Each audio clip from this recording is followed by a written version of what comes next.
Hey, everybody, and welcome to another episode of Mom and I, Unfiltered. Good It's morning. a Good morning. it's a good day. It is a good day. I forgot my hat. Oh yeah, that's okay. We don't need it. We're gonna talk about it because sometimes Wait, stories are our topic for today. Don't have pictures, and you have to use your imagination. So yeah. to kick that off, I think the funniest story that comes to mind, and it came to mind to me the other day. We took the kids to Wendy's, not a sponsor, but you're welcome to be. And anytime I go into a Wendy's, all I can think of is underwear, your dad, and shuffling. And Why our don't you missed tell opportunity everybody what? Yeah, why don't you tell everybody why I think of that and laugh? and our What missed was happening? opportunity to make $1 million on funniest home videos. 100%. Yes. So this goes back 2000. My parents had come for a visit. We had taken them out and about for the day, had a great time. My father felt like a big spender and wanted to take us to lunch at Wendy's. So we go in. My mother goes and grabs a table because, that generation was always very concerned we'd never be able to sit together. So she was going to grab a table. So it was me, the three kids, my two parents. Megan and Connor ended up going and sitting with my mother. My father got in line first, and I purposefully put another person between my dad and us. Patrick was with me in line because I didn't want my dad buying lunch for all of us. They weren't a fixed income. So my dad goes up, orders his food, turns around, and Patrick and I are ordering when the restaurant doesn't erupt in laughter, but it's almost like people trying not to laugh. I turned around to see my dad holding his tray of food, shuffling across the restaurant with his pants down around his ankles. And he's yelling to my mother, "It's a good thing you bought me new shorts for the trip." And my I'm shorts watching and in then it's horror. underwear. I'm thinking, oh my God, Megan and Connor are dying. My mother is mortified. People, now it's lunchtime. Wendy's is crowded. There are people like covering their mouths, trying not to laugh. I don't know what was in me, but I literally just turned around and kept ordering. It wasn't a short walk either. It We had wasn't. to go by like 3 or 4 tables to My the. mother wanted to sit near the window. It was as far away as you could get. Here's this man with tray in hand, pants with his belt around his ankles, Down. Brand new underwear, though. Thank God. Thank God. shuffling because he didn't And want anybody to. Did you? that was it. So I could hear as you and I got our food and turned on and headed towards the table, my mother saying to him, "Why didn't you just put the tray down and pull up your pants?" And he said, "I didn't want anyone to steal my burger." Because that was going to happen. Yeah, a lot of Wendy thieves going Oh around my in the God. 2000s. But I do remember, so at the time all this is happening, I'm teaching my aerobics class and I am traveling all around to teach. And I had to go down to Maryland. And it was that same night, and I told the story, and the class just lost it. Every time I would go back to teach that at that location, which was maybe every few weeks, they would all stop and say, "Please tell us that story again about your dad losing his pants." Like, oh my God. But the next day I went to Wendy's because I thought, oh, I'm going to get this video. And I walked up and I said, "Please tell me you have the video from yesterday." And they said, "Oh no, if there's no events, we record over it." And the guy looked at me, the manager, and he goes, "Did you want the video with the man in his pants?" I said, "Yeah, yeah, I'm his daughter." I said, "I was hoping to make some cash off of this." He said, "No." I said, "You watched it a few times." He goes, "Yeah, we watched it a few times." And he said, He said we enjoyed it thoroughly, and he said then we recorded over the tape.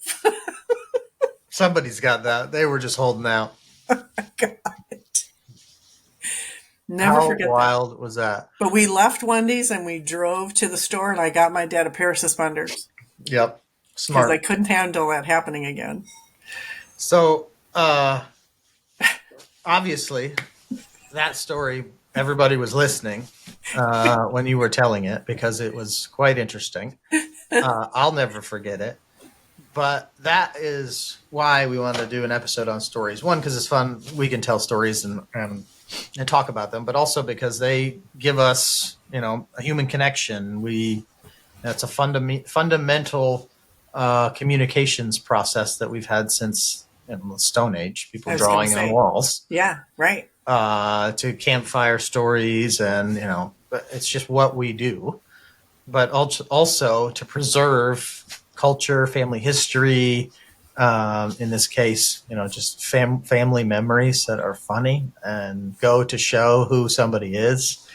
But they've got educational value and emotional impact. So there's a lot that stories can be used for, and in work. I use them in work a lot. But why don't you tell us some stories, or how stories rather helped shape your upbringing in your childhood? Were Oh my there gosh. I things that your mean, parents would say, or things they'd tell you about this or that on why we're doing things a certain way? How did that? there were, they had stories. My parents were very good communicators, and stories for them as a child opened the door and told me kind of who they were, right? I mean, when you think about talking to your parents and you know this much of who they really are, you didn't know me as a teenager. You would only know about me through my stories. My parents were notorious for stories. My mom told so many stories about, for her, it was more about her siblings and the trouble that they would get into. And, her first trip to New York City with her sister when she was 18 years old and all the things. Her stories ended up being more for the heart and telling you how much she cherished her family. My dad's stories, I swear to you, my brother and I have talked about this. There were times we thought he was making these up because they were so like out there, but they were true and they were honest, and we've all heard them and they've never changed. There is a story about my dad. He was probably 13 years old, and one of their neighbors had passed away, old man. Now, back in the day, now my dad he was born in 1928. Back in the day, most people were laid out for their funerals in their homes. That was the thing that they did. So this particular gentleman was laid out in his living room in a coffin that was right in front of the window. My dad and his buddies decided that they were going to pull a joke, and one of the kids went in and wrapped a rope around the body of the dead person, threw it up through the window. And when the priest arrived to do the service in front of the family members, my dad and his buddies hoisted the rope. The That's horrible. man sat up, and like my father said, the best part was half the mourners just like, whoa. But my father said, he goes, my father's laughing so hard. He said, as a 13-year-old boy, he said, I peed my pants. I had to run because we were all laughing so hard that we just kind of dropped, let go of the rope. But he had some of the best stories. But for me, all of his stories connected that he was a hoodlum, that he got into trouble. He moved around. His family moved around a lot. They were placed in different homes because they were being taken care of by Catholic charities. That's what they called it at the time. when his parents immigrated here, they really had nothing.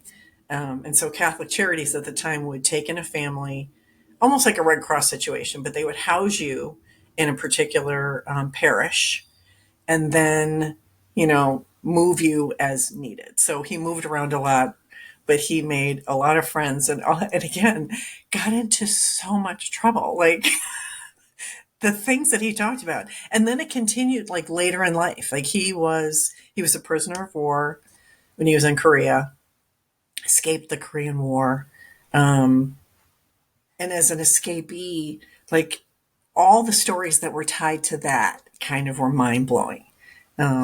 But it taught me so much about who he was, not only as a young man and getting into trouble, but as an adult and his courage and the things that he saw. Now, you and I both know because you had many conversations with him. My father never wanted to be considered a hero. He said the last thing he wanted to do was to go to war. That wasn't what he was looking for.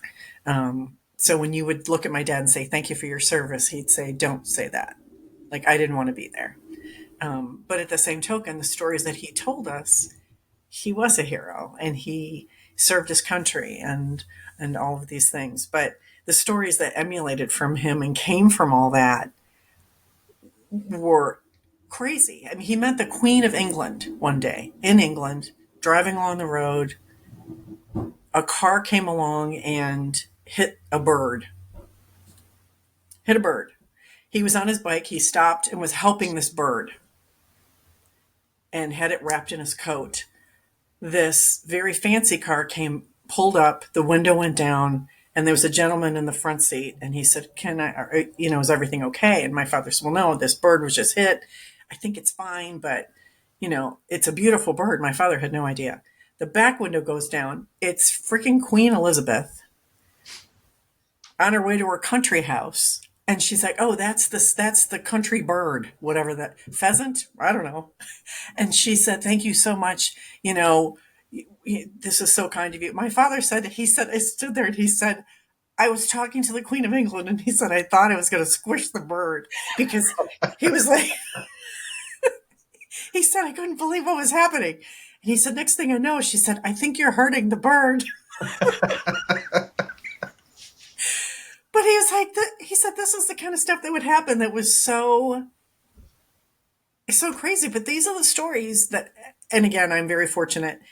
As he got older, I wrote down every time we were together and he would tell me a story. I wrote it down, and it's fun to be able to go back and compare stories with my brother. My brother heard stories that I didn't. I heard stories that he didn't. And every once in a while when we get together, I've created a Google Doc that I will definitely share with him. But it's fun to see some of these stories. And they're all real. They all happened. He had an incredible life, but he also had a really good memory. To tell good stories and to have those stories, become folklore or whatever, you have to have a good memory for them. And he did. He had a great memory for all of his stories. He was nuts. He really was a crazy, silly person. But again, I feel like I got off topic, but yes, stories. You were telling stories. That's what we're Telling talking about today. Stories. The impact to them. So, well, that's good. So I asked you about how they shaped your childhood, and you clearly got lots over time. But it's also, I think, important to note that we should capture them. And now I think we often forget that because we can take pictures and videos so easily, we forget to capture the stories and I think write them down too. Yeah. Because they're on a file somewhere doesn't mean they're going to be easy to find, or maybe we missed part of it, or the picture doesn't tell the whole story.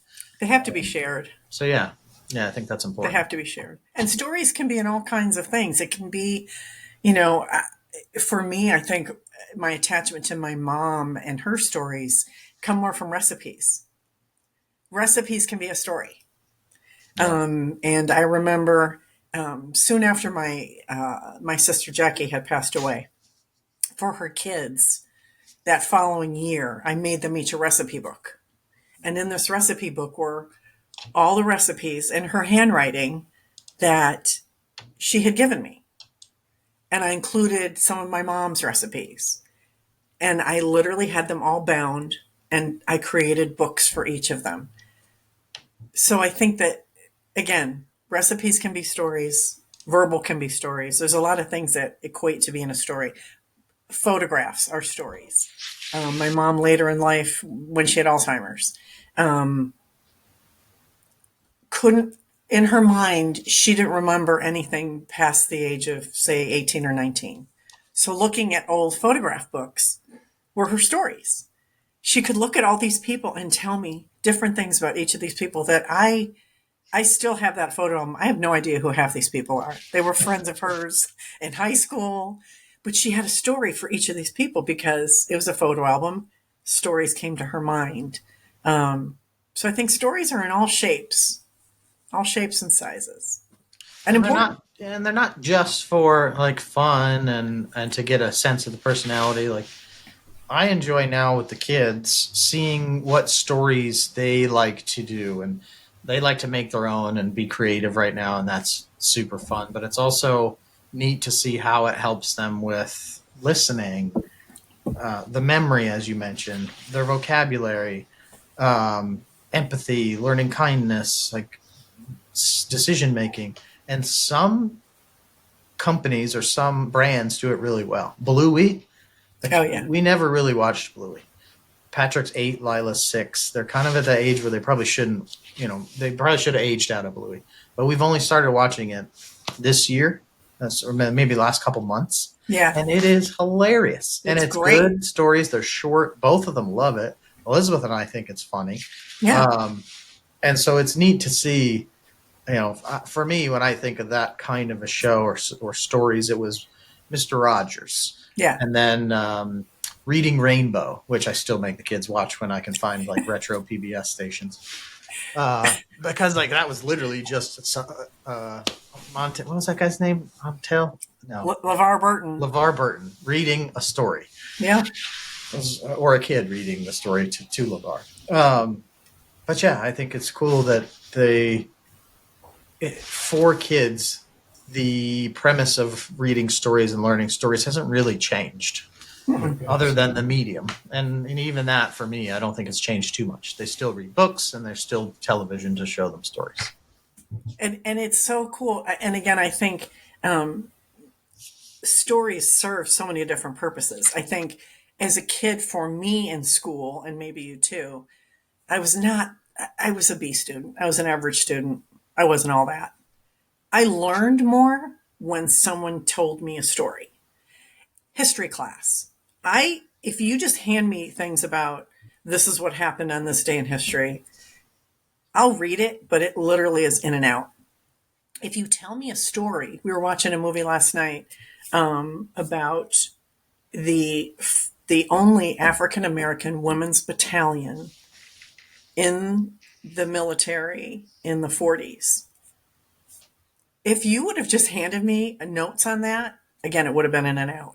Showing me a story or listening to a story about those women, I will now have it forever. It's fascinating to me, but that's how I learn. So I think in school too, most of us learn better with stories. Yeah, I know I did. I was not a good, but I needed them told. I wasn't a good reader. And it wasn't until I was an adult that I like to read story. Now I love to read a story. Elizabeth and I at night, like that's all we do. We love Yeah, to read. Uh, she's trying to read 100 books this year, and she'll probably easily do that. yeah, But those stories, whether they're fictional or nonfiction, um, bring us joy. But it's also learning. Like I like to, for me, I love reading history stories.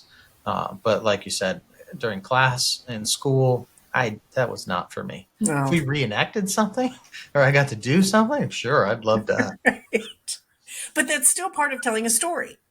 It really is. Yeah. Whether you're acting it out or reading it, it's still part of a story. It's still, yeah. I think it's all very very interesting. I yesterday got a phone call And it was an 85-year-old man who was the jeweler at the local jewelry store here that did some work on a ring for me 25 years ago.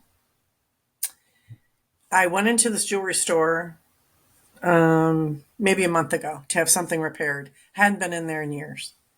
And I asked about this man. And the woman behind the counter said, oh, he retired to Florida 10 years ago. He and his wife are doing wonderful. And I said, you know what? He was always just very sweet, very kind. I said, he redid a ring for me. And I said, I just always appreciated his craftsmanship. She said, can I take your name and number? She said, he loves it when people ask about him. I said, sure. He called yesterday from Florida. He's 85. One of the first things he said to me was, he said, I heard you asked about me. He said, I had to look you up. And he said, but next to your name, I had written a note. And he said, I remembered. When you came in, he said, I told you that this one stone that you had in this ring that you wanted fixed was flawed. He said, I wanted to replace it. And you said, I'm flawed too. This is the ring that my husband gave me when we first got engaged. I don't want it. I don't want to give it up. And he said, it impressed me so much in an age where he said, I was dealing with people who were, nope, trade it in. I want something better, blah, blah, blah. He said, all you wanted to do was make this ring a little bit better, make it a little bit different. And he said, it impressed me because you weren't what I normally had as a customer. And he said, I remembered you. And he said, I told this story to this woman who had called, blah, blah, blah, and he said, she was, yes, you should call her. You should call her. I sat on the phone with him for a half an hour while he told me stories about what he's been doing since I saw him 25 years ago, where he's lived, all these different things. It was the coolest thing. I hung up the phone. I went downstairs to dinner. And I was like, I feel like I know this guy now. And at the end of the conversation, he said, please call me back sometime. He said, I would love to chat with you again and just, chit chat and share stories. So that was the coolest thing. I have a new friend. Yeah. You got a pen pal. I got a You talk about when you used to play with sticks. and cans. Cans. Herman probably did. He is 85. He probably did play with cans. But I thought that was the coolest thing. And it was all based on a quick conversation, but a story that he remembered when we met. Connection. 25 years ago. Yeah. Stories build connections. They do. Yeah. And Most they certainly. laugh. I've only got one good story, and it's really not that good. It's just more embarrassing than anything. Oh,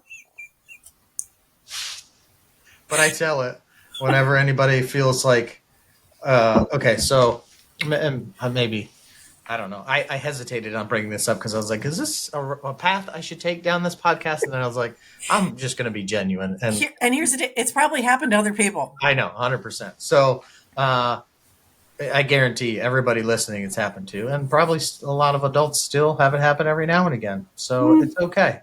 We're here to. It might be happening to me right now, and you don't even know it. I hope not. So Elizabeth and I took up triathlons and Ironmans and stuff. And one day we were out biking, practicing, and we biked. We were pretty far from the house.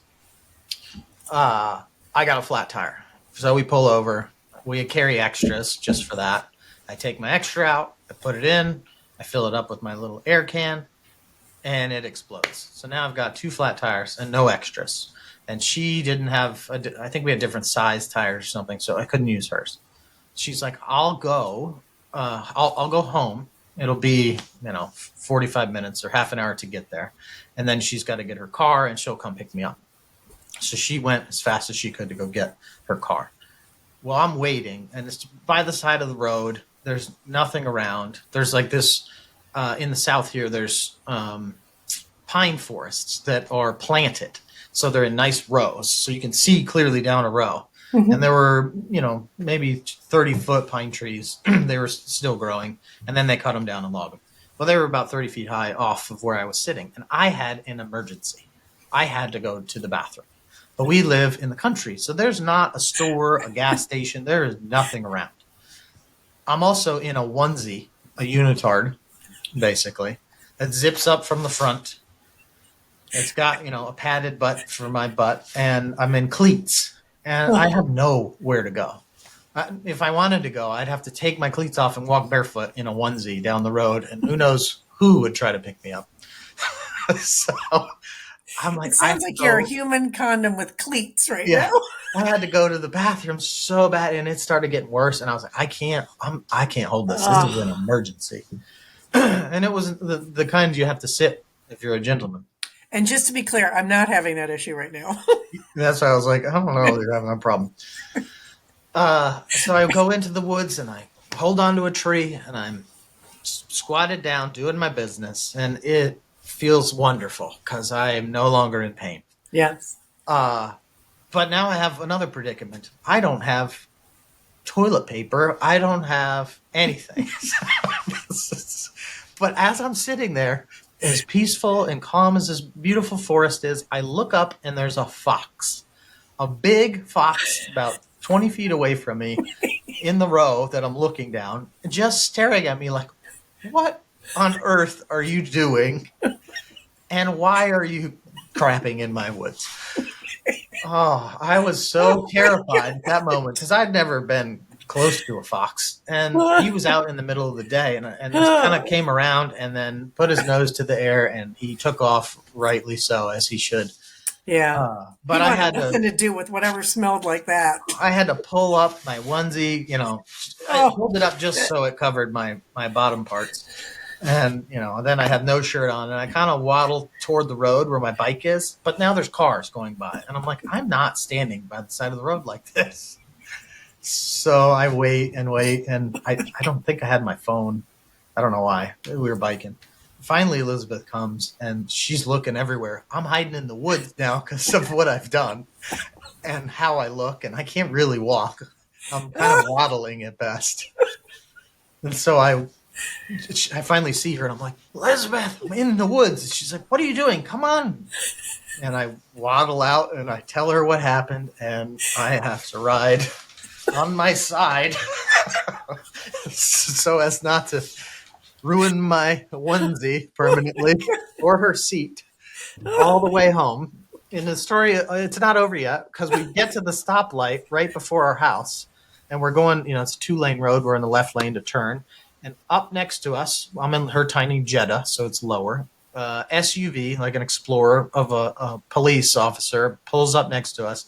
And I've just got my butt up out the window towards this cop. I'm like, oh, God, I hope I just made that person's day because this is terrible. So if you have those problems, we support you. But I'll never forget that story. And that story brings a chuckle to everybody I meet at my expense, granted. But I mean, it happened. Who would have thought? I met a fox right in the woods. I had that emergency, 2 flat tires. But you know what? Again, like we said, stories tell you a lot about people. It tells you, first of all, a lot about you. Yeah. And a lot about Elizabeth. God love her. Went to that. She still had her helmet on when she pulled up yelling for me. That's how fast she went. Oh my God. Oh, I'm happy she was worried about her seats. I don't think I told her until I was sitting in the car funny, and she's like, why don't you sit back? And I was like, I can't. You'll never believe what just happened. Oh, I think I would have thrown away the onesie. I think I did. I looked for it the other day. Not that I'd fit in it, but I don't think it's there. That's so funny. That's so funny. But these are the stories you have to not only keep telling, but you have to write them down somewhere so that I don't forget them. Yeah, this is true. But I use the cool thing is I found that, and we should have known this as humans. We should all know this. It's just hard to master. But the art of telling a story, and I didn't just do a good example of it. is so cool and important, and it can get you so far. And if you can tell a good story, you can do anything you want, really. Because even Absolutely. in business, like if you can tell a story that relates to somebody um, and delivers an outcome that they're looking for, and then you have something that can help them with that. That is so impactful. And I Absolutely. find more and more at work that the better stories I can tell, true stories, but the better way I can tell those stories, the more helpful that it's been for me and then for the company. So it's kind of cool to see that too. And what a great icebreaker for people. You sit down at a Let's be clear. I'm table. not telling them the poop story. I I know that's wouldn't. where were you going, but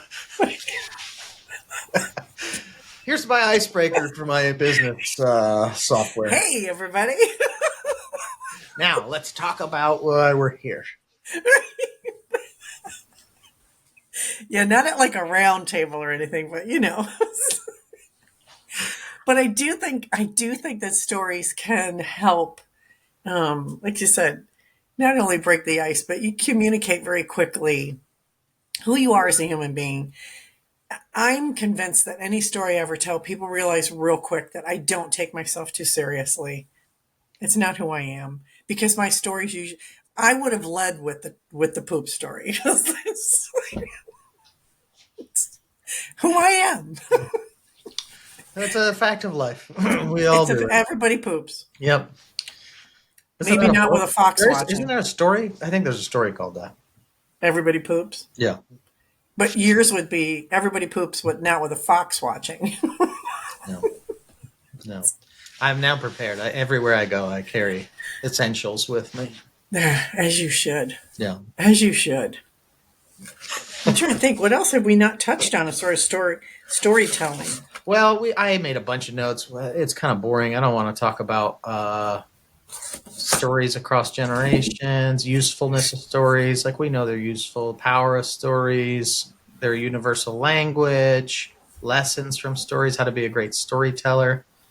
Uh, I think we could all use work on that one, but be engaged, use vivid imagery, relatable characters. We talked about that. Authenticity. I think that's the biggest thing, really, And honestly. again, if you're someone like me who has collected stories in 61 years from different people, my goal this year is to actually get them tangibly recorded somewhere, whether it's in a Google Doc or whatever. Because a lot of it is to, like with my parents' stories, to be able to share them with my siblings and with, my nieces and nephews and whatever, and have them give them the ability to add their stories to that. I think that's such a really cool thing to be able to have because, like I said, you can both, people can know one person differently. And like with my dad, my father told my brother Michael stories differently than he told me. He told him a lot more of the stories about war because I'm sure he didn't want to frighten me. He told me more stories about him and his buddy Needles and all the chaos that they got into because I know that was more attractive to be able to tell those to me. But to be able to write them down and to be able to share them with people for the next generation, you may have a lot up here, but if you can write them down, that's a big deal, Yeah. I think. I think that's a good takeaway. One, tell stories, use them, but be authentic when you tell Yeah. your story. Write down those stories and make sure you share them. It's definitely impactful. I have a buddy named Pat who used to work at EMC with me, and he quit technology just to go interview people to tell their stories. Just I love that. anybody who has a story about their life. Doesn't have to be like Medal of Honor winners. Yeah. Just somebody who has a story that they want to tell, and that's what he does now. He I travels love around that. and records people's stories, puts together a nice kind of documented story, and that's what he does. So I love that. I have a very good friend whose mom just passed away. And after her funeral, we were chit chatting, and she said, "Did you know that my mom was an author?" I said, "No, I did not know that." When my friends' children were young, they would look at their grandmother and say, "Tell us a story."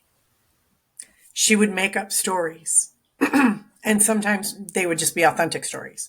She took those, put them in a book, and it was like this best-selling book. And it was just her stories. And she gave me a copy of it a week or so ago. And I thought, that's such a cool treasure. And as I look through them, they really are just things that happened to her as a child or stories she made up on the fly for her grandchildren. But she collectively put them in a book. That's Fabulous. a great idea. Documented forever. Everybody should do that. And anybody can publish a book on Amazon now. So just put them together. And if you're comfortable, put them out there. Share the stories. Right. The world needs to hear more stories. We're all the same. Absolutely. Like, there's not really a huge difference between all of us. But it seems like there is. And we need to not let it be that way. Listen to somebody's story. You heard my story. So maybe before this you were like, oh, he's uppity. I don't think anybody thought that. But now you know the truth. I'll go in the woods. And once upon a time I wore a onesie. Yeah. And not the cool kind you get at Walmart that's furry. Wait a minute. There's a cool kind? Probably not. No. I don't think so. No. No, onesies are for children. That's And those with great bodies. and even then. Not who enjoy cookies. No, not to enjoy cookies and no. All right. Well, This was fun. It was fun. Let's wrap it up. Thank you all for listening to some of our stories today. Yeah. And if you have a fun story you want to share, go ahead and share it in the comments. Please do. Otherwise, find a story that resonates with you. Write it down. Interview somebody you know or maybe somebody you don't know and find out what their story is. Yeah. Don't be afraid. We all have them. Yep. All right. Well, this is Make it another a great day. online podcast. Yep. Have a great one. Stay tuned. Like, subscribe. We'll talk to you next time. All right. Love you. Love you. Bye. Bye. That's it for today's episode of Mom and I Unfiltered. Thank you for joining. Thank you for listening. Stay tuned for another episode coming soon. I'm your co-host, Patrick Riley, alongside my mom, Kathy Riley. Have a great day.